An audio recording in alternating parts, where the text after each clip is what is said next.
Hey everyone, welcome back to the channel. Today I'm going to show you how to install custom songs and mods in Beat Saber on Steam using the Steam Workshop and a tool called Mod Assistant. If you're on the native Quest version, that's a different process, but for this video we're focusing on the Steam version.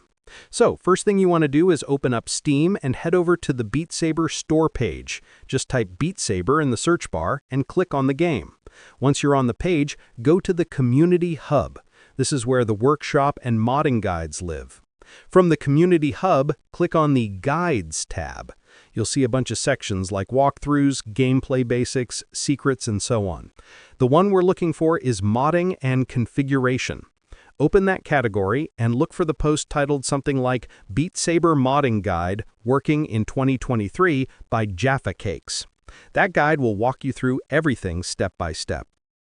One of the first things you'll need is a program called Mod Assistant. In the guide, you'll see a link to the GitHub page where you can download it. Go ahead and install Mod Assistant, open it up, agree to the terms, and follow the setup steps. If it asks you to find your Beat Saber folder, make sure you select the correct directory in your Steam files.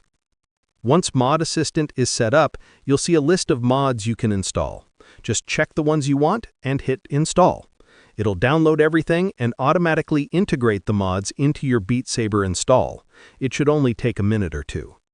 For custom songs, you can use sites like beatsaber.com. This is basically a huge library of community-made songs you can add to your game. Download the maps you want, and they'll show up in Beat Saber once everything's installed correctly.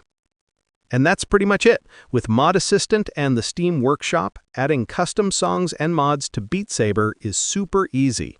Hopefully this helped you out. If it did, let me know in the comments. And if you want more tutorials like this, make sure to subscribe. Thanks for watching, and I'll see you in the next one.